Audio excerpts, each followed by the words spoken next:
So, very interesting. We just saw how it's very much a rules for thee but not for me situation with Nancy Pelosi when she gets her hair cut and is indoors with other people without a mask, even though that violates guidelines that she herself was in full support of, and nothing happens to her. No fines, no repercussions. Well, now we have the city of San Francisco, which had health orders for private gyms to be shut down, not allowing these gyms to be open and have people come inside, which of course led those gyms to seriously struggle to survive. And what was happening while these gyms were having a boot put on their neck? Well, city-owned gyms were open for business, allowing police officers, judges, lawyers, and paralegals to go indoors and work out in them, doing precisely what the government said private gyms cannot do. They had some health protocols they abided by, but that wasn't even an option for these private gyms.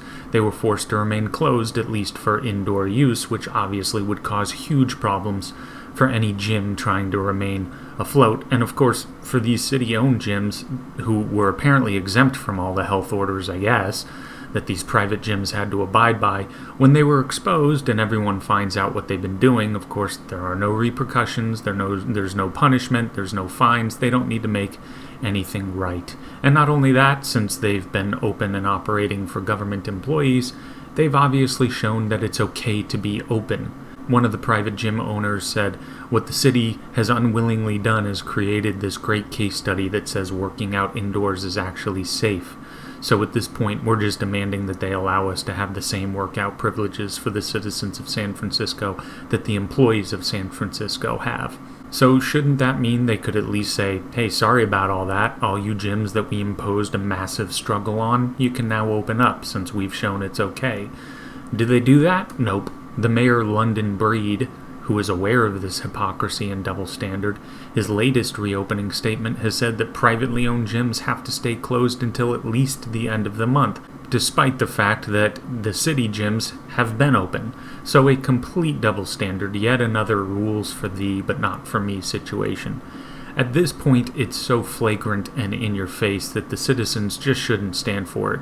These government employees are just mocking you at this point. They're making fun of you. They're saying, look at what we can impose on you. And not only are we not going to abide by the rules we impose on you, after we're caught, we're not going to relent on our assault against your rights, your property rights. We're going to double down and say you must still abide by what we say as we relieve ourselves from having to follow our own rules, as if viruses discriminate between citizens and government employees. Overall, this is just a very disturbing trend, and the citizens should not stand for this. Sue them, practice civil disobedience, do what you've got to do. But these politicians are hypocritical sociopaths destroying businesses in the name of public health, while they do precisely what they decree you must not be able to do. It is a complete disgrace, as is usually the case when it comes to government nonsense. But anyway, like and subscribe and all that stuff. It is a huge help, and take it easy.